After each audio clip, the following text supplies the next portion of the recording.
Alright guys, welcome back to this educative segment of YouTube. And from the title, you know what we are dealing with today. So we'll start by asking for your subscription, guys. Kindly subscribe if you have not. Like this video and share it so that others can also benefit from this information. Alright guys, so today we are going to speak about this, and as we all know, Africa is rich beyond imagination. You know, from my previous videos I've talked about this, how Africa has all these resources, most of them natural resources that are very useful to make things that we use every day, like the gadgets that we have, spacecraft and all these other things. So with all that richness, there is a war going on across the continent, not with guns or tanks, but with contracts, pipelines and borders. Very dangerous war. Foreign companies and governments and even the local elites, as they call themselves, they frequently fight over these resources that are abundant here in Africa. So this is the silent resource war that I'm going to talk about today. And most of the world, okay, some people know, but not everyone knows about this, or even if something like this exists, So Africa, having rich deposits of minerals and all these things, makes it a magnet for foreign investors and corrupt guys, and every criminal you might think about, or even legit governments. So the roots of Africa's resource war goes back to the colonial era, where we find this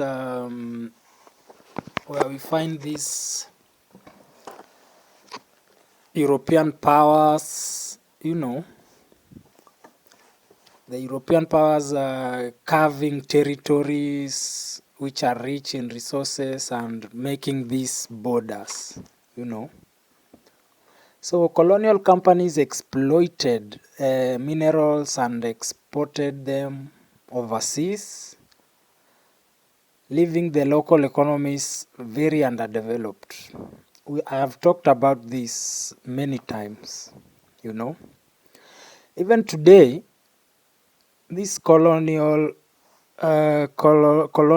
era infrastructure and these contracts, they still shape who controls the resources up to now, Even now, they still have a big influence. So today, the resource war is international. It has gone viral. It has exploded so much, so much. You understand? The major powers that they have, all of them have different approaches. Like the US, its interests is like oil, the strategic minerals, and putting up military bases everywhere, So this strategy is to make alliances with governments so that they can get good contracts. And if they don't cooperate, you know what the US uses mostly is sanctions. They'll sanction you right, left, and center.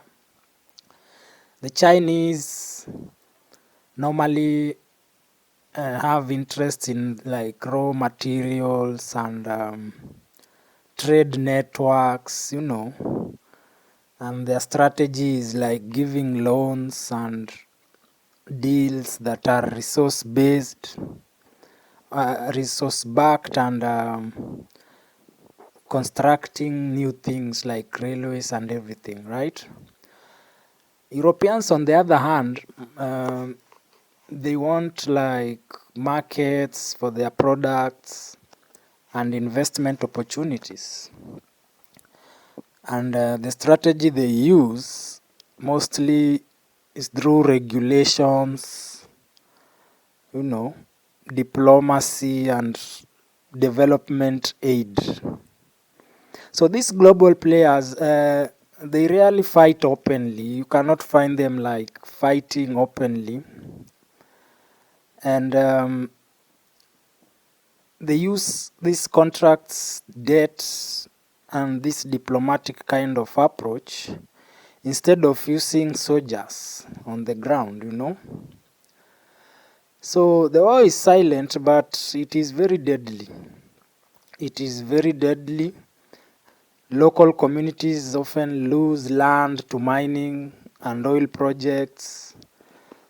Small scale miners, they are exploited very much. Some of them are displaced from their land to cater for these mining activities. And it's such a pity. It's a shame, actually. Corruption has siphoned wealth away from development projects which are meant to develop the communities. For example, in the DRC, the miners, these cobalt miners, they work in very terrible conditions, dangerous conditions, you know, for big tech companies to profit, you know. We saw in Nigeria how the oil spills devastate communities in the Niger Delta, you know. It's very, very alarming. So the silent war is also fought behind closed doors, you know. And governments sign these contracts that favor foreign companies, supported by local elites. They profit when the citizens see very little to no benefit, you know. Transparency is very rare here in Africa. Accountability is even rarer, you know, more rare than even the transparency. It's not just foreign powers. African nations also compete for regional dominance. You've seen the online wars, which country is better, you know. Angola versus DRC, which one mines, which one has bigger mines or much oil, you know. Ethiopia and Sudan, the issue of the Nile waters, you know, the hydropower stuff, South Africa's influence in Southern Africa. There has been a lot of friction between neighboring countries like Zimbabwe, you know, and Botswana. So sometimes these competitions, they might be diplomatic, but other times they escalate into skirmishes and local conflicts, you know, which is so unfortunate. So Africa's resources are extracted at a very heavy cost, very heavy cost. because things like deforestation for mining and agriculture, water pollution from the spills and chemicals, so the fish, everything, a very big loss to biodiversity in general. And it's not just economic or political, it's environmental. Rivers polluted by these mining wastes. I've said about deforestation, and this deforestation also will cause things like wildlife fleeing, into human homes. So the issue of wildlife and humans conflicting is seen much because of these things. So Africans themselves in this whole thing, they are invisible. They are like ghosts. Villagers just lose home. They lose their homes and their livelihoods. And these workers risking their lives in very unsafe conditions. And the youth only seeing opportunity abroad because the continent is, for lack of a better word, is effed up. So the wealth is leaving, but the consequences stay. It's not easy. So Africa's wealth, it doesn't have to be a curse. I always say this: if we strengthen local institutions, and I will repeat this until someone hears it.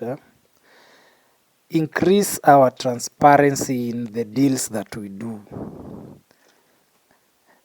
Developing our own industries for processing and value addition,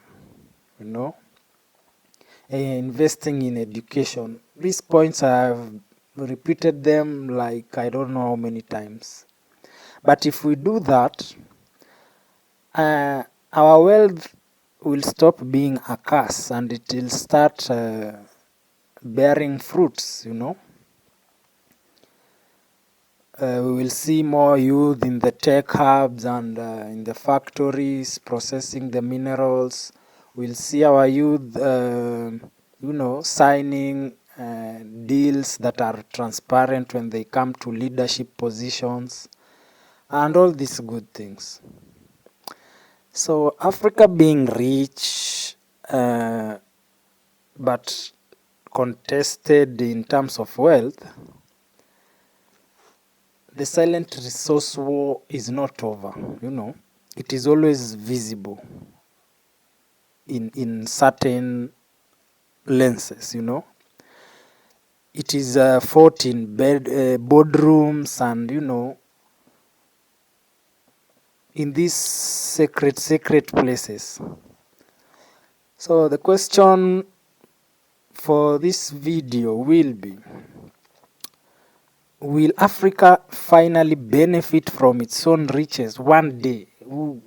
I don't know when, but one day.